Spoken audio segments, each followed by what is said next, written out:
Good morning, তোমরা সবাই কেমন আছো? আই থিঙ্ক তোমরা সবাই খুব ভালো আছো। আর তোমাদের বলেছিলাম আজকে ব্লগটা বানাবো। আজকে ব্লগটা বানানোর আরেকটা কারণ আছে, সেটা হচ্ছে আজকে বলেছিলাম আজকে আমাদের এখানটায় আর কি ঠাকুরের প্রসাদ খাওয়ানোর আজকে দিন আছে, মানে বাড়িতে বসি আর কি কুপন দিয়ে খাওয়ানো নিয়ে আছে। তো এখনই চেয়ার টেবিল পাতা হয়ে গেছে। তো চলো তোমাদের এবার দেখেন আমাদের ঘরের সামনে পাতা হয়েছে। তো কোথাও যেতে হবে না দূরে, ঘর থেকে টুক করে নেমেই খেতে পারবো। চলো দেখে নাও।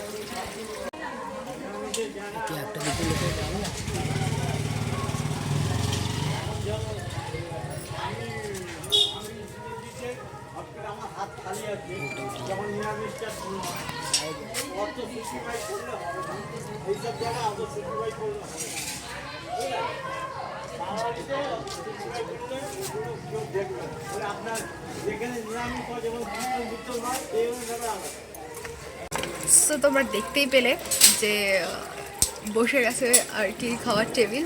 তো আমি এখন স্নান করব। এখন তখন পড়াচ্ছিলাম, স্টুডেন্ট ছিল, সেজন্য আর কি হয়নি আর কি স্নান করা। তো এখন স্নান করব, স্নান করে একটু রেডি হব, দেন খেতে বসবো। আর খেতে বসার পর কোথায় যাব পরে বলছি, চলো টাটা।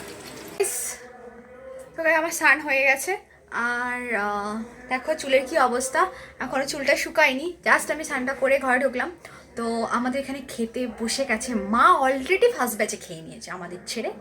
কি অবস্থা, মার একাই বসে আরও কাজের সাথে খেয়ে নিয়েছে। এখন অনেকেই বসে গেছে। এখন আমি শুধু ঠাকুরের কাছে যাবো, আর্নিক করবো, গোপালকে একটু ফুল দেবো, অ্যান্ড দেন আমি একটুখানি চুল টুল আঁচড়াবো। ভিজা চুল আর কিছু আঁচড়ানো নেই।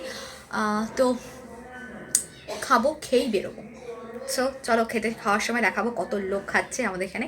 তোমরা তো দেখিয়েছি কতটা বড় আর কি লম্বা আর কি জায়গা জুড়ে আর কি সিট পেতেছে।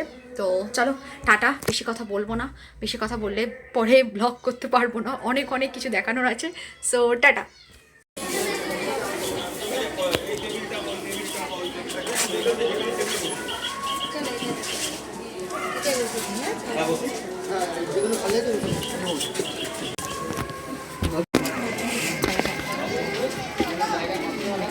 তো গাইস আমি খেতে খেতে ঘরে চলে এসেছি, অন্ধকার ছাড়া।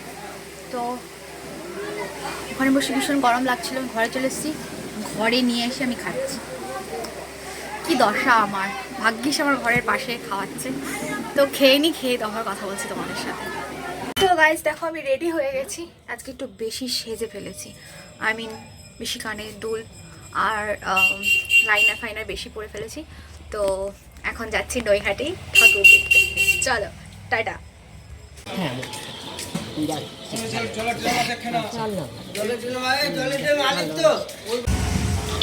এটা হচ্ছে আমাদের বাড়ির সামনে লাইটের ইয়েটা করেছে, যেটা লাইটিংগুলো করে। তো এই রাস্তা দিয়ে এখন চললুম। চলো যেতে যেতে দেখো কত সুন্দর সুন্দর লাইটিং লাগিয়েছে। আর এটা আমাদের বাড়ির সামনের প্যান্ডেল, খুবই সুন্দর করেছে এটা। আর এই লাইটগুলো লাগিয়েছে আমাদের রাস্তার পরপর পরপর। চলো যেতে যেতে কথা হবে।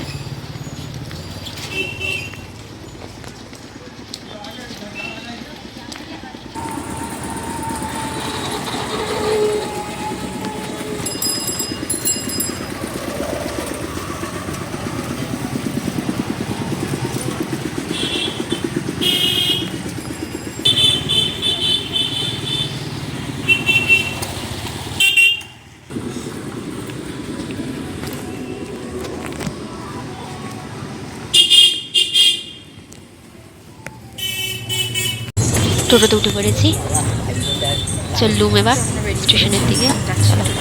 টোটোটা পেয়ে গেছে।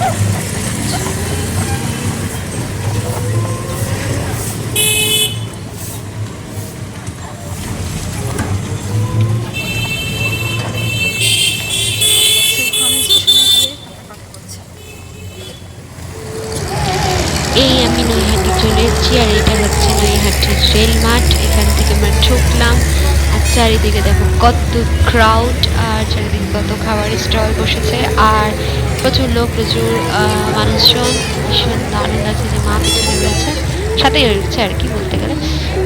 যেতে যেতে দেখো প্যান্ডেলটা কি দারুণ হয়েছে। আর এখানে প্রচণ্ড লাইন, লেডিসের লাইন আলাদা, জেন্টসের লাইন। বাবা ওপাশে দাঁড়িয়েছে আর আমরা এপাশে দাঁড়িয়েছি। দেখে নাও একবার, চলো।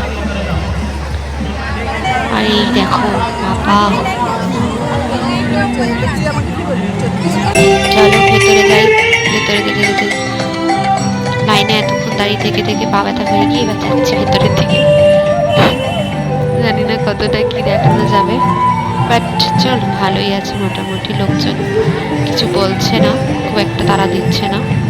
এই ঠাকুরটা কি উপরে ঝাড় চারিদিক, এটা হচ্ছে আমাদের কামাখ্যা যে ফার্নিচারের সামনে যে প্যান্ডেলটা, সেই প্যান্ডেলটা। এটার সামনেটা চারিদিকে এই ডান সাইডে ঠাকুরের বিভিন্ন যে রূপগুলো আছে সেইগুলো করেছে আর কি। নামগুলো তোমরা দেখলে বুঝতে পারবে, আমি ভুলে গেছি নামগুলো। ও, এটা হচ্ছে বরাহি দেবী, এটা হচ্ছে মা চামুন্ডা, আর এটি হচ্ছে মা কালাতি।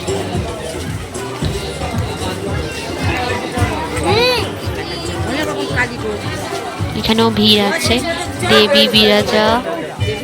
আর এখানে আছে নরসিংহ দেবী, যিনি আর কি নারায়ণের যেটা রূপ, ওটা শিব শক্তি, সরি হচ্ছে শিব শক্তি। আর পরেরটা কি আছে, দেবী কৌশিকী, ইনি নীলবর্ণের। মা ভৈরবী। চলো এবার এখান থেকে বেরিয়ে এলাম। বেরিয়ে এবার এই একটা প্যান্ডেল, এটা শ্রদ্ধাঞ্জলি হিসেবে করেছে সবার আর কি, শ্রদ্ধা নিয়ে আর কি, শ্রদ্ধা জ্ঞাপন করে আর কি সবাইকে নিয়ে। চারিদিকটা দেখতে থাকো। চলো তারপরে যাবো 29 হাত কালী দেখতে, তো সব পুরোটা দেখে নাও আগে।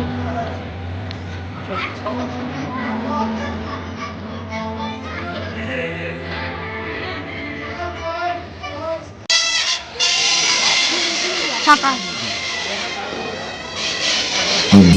হ্যাঁ, এখন আমরা যাচ্ছি 29 হাত কালী দেখতে, জানি না কতটা দেখাতে পারবো। নৈহাটি দেউলপাড়া 29 হাত শ্যামা পূজা সমিতির পক্ষ থেকে আগত দর্শনার্থীদের জানাই শুভ দীপাবলি, প্রীতি শুভেচ্ছা ও অভিনন্দন। বড় করে এখানে আপনারা যে প্রতিমাটি দর্শন করছেন, সামনে থেকে এগিয়ে যাই, দেখি বাহ দারুণ দারুণ। চলো আমরা এবার বেরিয়ে যাবো।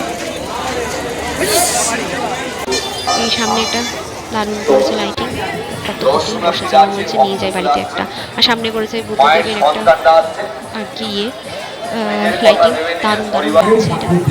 আর এটা হচ্ছে সেই আলোর লাইনটা, প্রচন্ড লাইন।